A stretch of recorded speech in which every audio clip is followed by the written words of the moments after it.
Hello పిల్లలు, ఇవాళ మనం ఒక నీతి కథ నేర్చుకుందాం. ఇవాళ చెప్పబోయే నీతి కథ ఏనుగులు కుందేలు.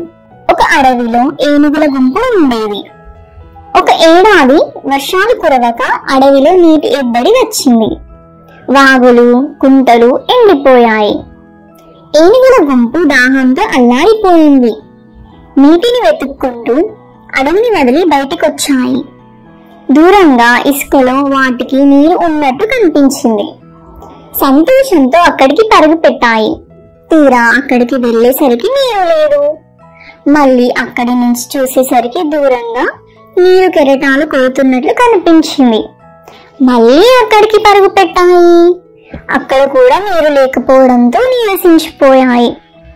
ఏనుగుల కష్టం పక్కనున్న తుప్పల్లోంచి చూస్తున్న ఓ కుందేలు వాటి ఎదురుగా వచ్చి ఇలా చెప్పింది. చాలా సేపటి నుంచి మిమ్మల్ని చూస్తున్నాను. నేను నీటి కోసం చాలా కష్టపడుతున్నారు.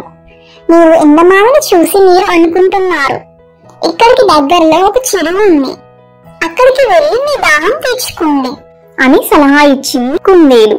కుందేలు మాటలు విన్న ఏనుగులకు చాలా కోపం వచ్చింది. మేము తెలివి తక్కువ వాళ్ళలా కనిపిస్తున్నామా అంటూ ఒక ఏనుగు కోపంతో కుందేలును తొండంతో పట్టుకుంది.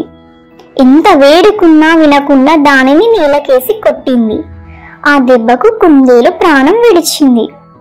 ఈ కథ యొక్క నీతి, మూర్ఖులకు హితవు చెప్పిన మంచి వాళ్ళకే నష్టం. అంటే చెడ్డవారికి ఎంత మంచి చేద్దామనుకున్నా కూడా వారికి అది చెడుగానే కనిపిస్తుంది అని అర్థం. ఈ కథ మీకు నచ్చినట్టయితే ఒక లైక్ చేయండి, ఛానల్ని సబ్స్క్రైబ్ చేసుకోండి. ఇంకా మరెన్నో కథలతోటి మీ ముందుకు వస్తాను. బాయ్.